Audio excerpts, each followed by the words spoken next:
नमस्कार दोस्तों, आप देख रहे हैं क्रमपाल शर्मा की कहानी भाग 2। मैं रविंदर शामली।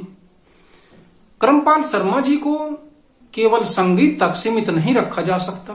उनका कार्य क्षेत्र बहुत बड़ा है। जैसा नाम वैसा ही उनका काम भी रहा। कर्मठता के प्रतीक मास्टर जी क्रमपाल शर्मा एक ऐसी शख्सियत है। यदि हम कई बार कहते हैं कि कर्मठता क्या होती है, तो मैं लोगों को कहता हूं कि क्रमपाल शर्मा जी को देख लो तो पता चल जाएगा कर्मठता क्या होती है। वे कर्मठता के ही प्रतीक चिन्ह हैं। उन्हें एक कलाकार के रूप में तो बखूबी जानते ही हैं, लेकिन मास्टर जी शिक्षा के क्षेत्र में भी पीछे नहीं रहे। वे इंग्लिश से एमए है, बीएड है, और ये डिग्रियां उनकी उस समय की है जिस समय लोग 10वीं तक मुश्किल से किया करते थे। मास्टर जी ने शास्त्रीय संगीत की भी शिक्षा प्राप्त की हुई है। शास्त्रीय संगीत की शिक्षा पंडित हरिदत्त शर्मा जी से इन्होंने प्राप्त की थी। एक बार की बात है, उस समय क्रमपाल शर्मा जी कक्षा 12 में पढ़ा करते थे। उनके स्कूल में एक सांस्कृतिक प्रोग्राम था, तो भूगोल के टीचर थे। एक उन्होंने क्रमपाल शर्मा जी को कहा कि इस बार इस प्रोग्राम में तुम भी हिस्सा लेना। तो क्रमपाल शर्मा जी ने कह दिया कि ठीक है। और उस प्रोग्राम में क्रमपाल शर्मा जी ने भी रागनी सुनाई, जिसे सुन करके स्कूल के सभी जो टीचर थे वे गदगद हो गए। अगले दिन जो प्रस्पिल थे उन्होंने क्रमपाल शर्मा जी को अपने पास बुलाया। तो क्रमपाल शर्मा जी ने सोचा कि कहीं आज प्रस्पिल पिटाई ना कर दे भाई। लेकिन जब वे उनके पास गए तो प्रस्पिल ने भी यही कहा कि भाई तुम्हारी रावणी तो बहुत अच्छी थी, बस तुम अपनी पढ़ाई पर भी ध्यान रखना। क्रमपाल शर्मा जी को यह सुनकर के बहुत अच्छा लगा। क्रमपाल शर्मा जी जब जवान हो गए थे तो लोगों को खूब फिल्मी गाने भी सुनाया करते कई मौकों पर, और रावणियां भी सुनाया करते और खूब वाहवाही बटोरा करते। लोगों को उनकी आवाज बहुत अच्छी लगा करती और एक तरह से लगता कि वाह क्या बात है। लोग गदगद हो जाया करते उनकी आवाज को सुनकर के। एक सुखबीर पहलवान हुआ करते, वे क्रमपाल शर्मा जी के मित्र थे। कई बार यदि क्रमपाल शर्मा कहीं गाने से मना कर दिया करता और कहता कि भाई ना रे मैं नहीं गाता यहां पे, मैं तो आज अपने घर जाऊं, तो सुखबीर पहलवान क्या करता, ना नू मत को, रावणी तो तुझे गानी पड़ेगी। और यदि क्रमपाल शर्मा जी फिर कहते कि ना भाई अब तो मुझे अपने घर जान दे, यहां से क्या नहीं गाता मैं, तो सुखबीर पहलवान क्या करता कि नहीं, तू किस चिंता ने खाया, मैं तेरी साथ चलूंगा, चल और रावणी गा। तो सुखबीर पहलवान क्रमपाल शर्मा के साथ साथ जाया करता स्टेज पे। और मजे की बात तो यह थी, सुखबीर पहलवान को रागनी गानी बिल्कुल भी नहीं आया करती। जाकर के पीछे खड़ा हो जाया करता, और जब क्रमपाल शर्मा जी रागनी गाया करते तो पीछे से शाबाशी दे जा करता। क्रमपाल शर्मा जी जब मास्टर हो गए तो वे 2 विषय पढ़ाया करते। एक पढ़ाया करते अंग्रेजी और उनका दूसरा विषय था इतिहास। तो स्कूल में जब भी कोई नए बालक एडमिशन लिया करते ना, और जब क्रमपाल शर्मा स्कूल में पढ़ाने के लिए जाया करता तो बालकों के जो आकर्षण का मुख्य केंद्र बिंदु हुआ करता था तो क्रमपाल शर्मा जी थे स्कूल में भी। उनकी एक सबसे अलग सबसे जुदा पहचान थी, और बालक भी उन्हें देख करके एक दूसरे के कान में कहा करते कि यही है क्रमपाल शर्मा, जिसकी कैसेटें जगह जगह दुकानों पे बाजे जाए। तो इस तरह की एक अलग ही शख्सियत, अलग ही पहचान बन गई थी मास्टर क्रमपाल शर्मा। साल 1975 में मास्टर जी क्रमपाल शर्मा ने अपना गुरु जयसिंह तेवतिया घोषित कर दिया था। हालांकि पहले वे उनके बतौर सहयोगी के रूप में काम करते रहे। उनकी बैंजो बजाना, टेक ठुआना, तोड़ पे बुलवाना, या 2 चस्पी रागनी यदि जयसिंह गाया करता तो उसमें दूसरा जो हिस्सा होता था उसमें क्रमपाल शर्मा जी अपनी भूमिका निभाया करते। तो फिर साल 75 आएगा धीरे धीरे, और जब साल 1975 आया तो उस समय करमपाल शर्मा जी जवान भी हो लिए थे, और कला जो थी उनमें कूट कूट कर भरी जा चुकी थी एक तरह से, जयसिंह के साथ रहते रहते, और एक तरह से एक एक नस गायकी की भी बखूबी जान गई थी। तो उस समय जयसिंह तेवतिया एक प्रोग्राम कर रहे थे, खुले मंच पर गा रहे थे, करमपाल शर्मा जी बैंजो बजा रहे उनकी। तो करमपाल शर्मा उठे और उन्होंने जयसिंह को कहा कि भाई आप आज बैठ जाओ, आज मुझे गाने दो, और जो बात है वो मैं कल को बताऊंगा। तो पूरा का पूरा प्रोग्राम करमपाल शर्मा ने किया, रागनी गाते गाते दिन निकाल दिया।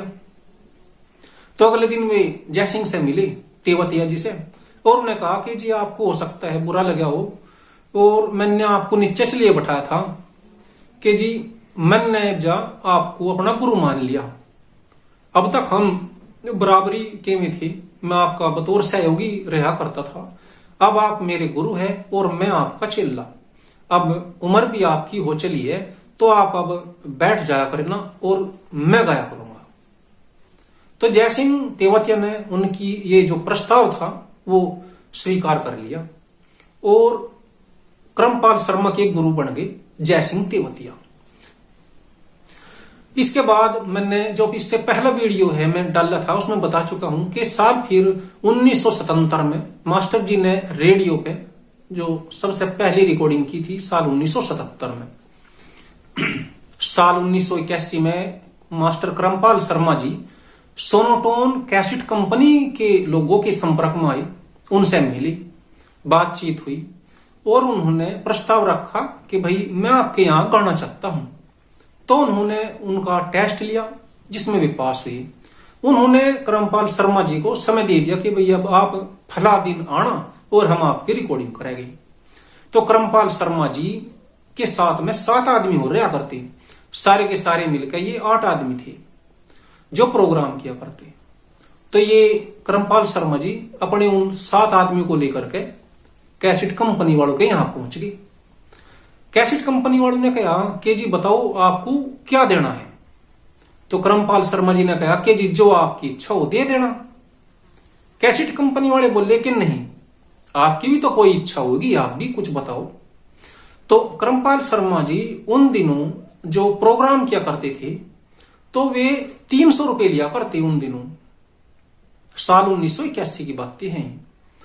तो उन्होंने सोचा कि भाई कभी ये कुछ कम करने लगे तो कुछ ज्यादा बता देते हैं, जिससे फिर यदि सौदा सूद होने लगा तो ठीक हो जाएगा। तो इन्होंने बता दिया कि जी हम 500 रुपए लिया करें एक प्रोग्राम के। तो कैसेट कंपनी वाले बोले, जो सोनोटोन के मालिक थे, कि भाई ठीक है हम तुम्हें 500 रुपए दे देंगे।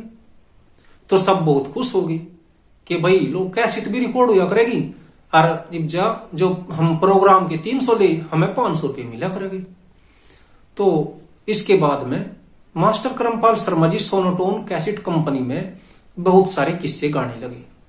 सोनोटोन कैसेट में इनकी शुरुआत इस 500 रुपए से शुरू हुई थी, जो ये सिलसिला फिर बढ़ते बढ़ते 15,000 तक पहुंचा।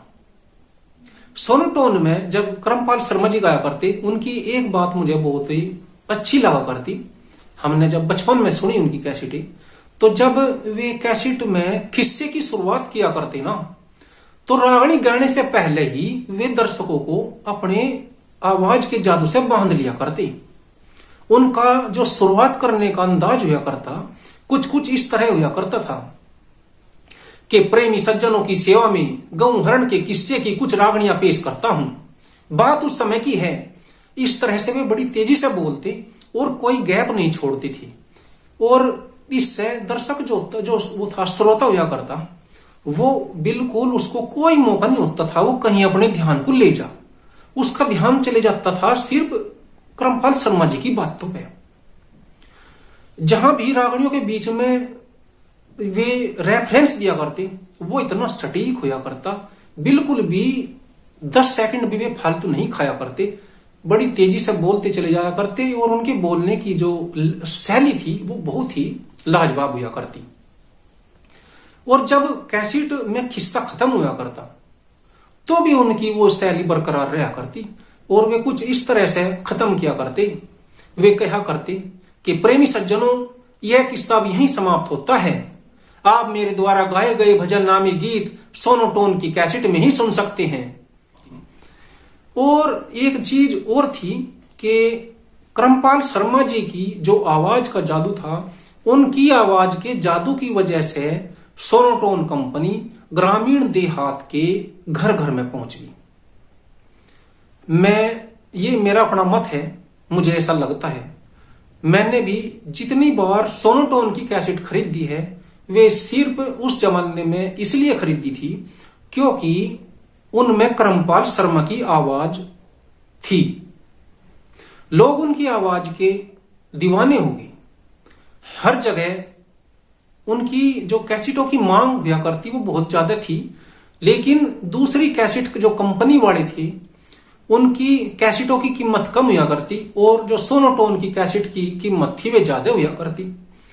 तो उनमें जो दुकानदार वो कम बचता था, तो इसलिए उन्होंने मास्टर जी की जो कैसेटें थी उनको पीछे रखना शुरू कर दिया और जो दूसरी कैसेट कंपनियां थी उनकी कैसेटें आगे रखी जाती। हम भी जब कई बार मांगने जाया करते कि जी ये किस्सा चाहिए हमें, तो दुकानदार दूसरे गायकों की कैसेट दिखाया करता कि ये ले जाओ। हम कहते नहीं जी, हमें तो क्रमपाल शर्मा की आवाज में चाह जी।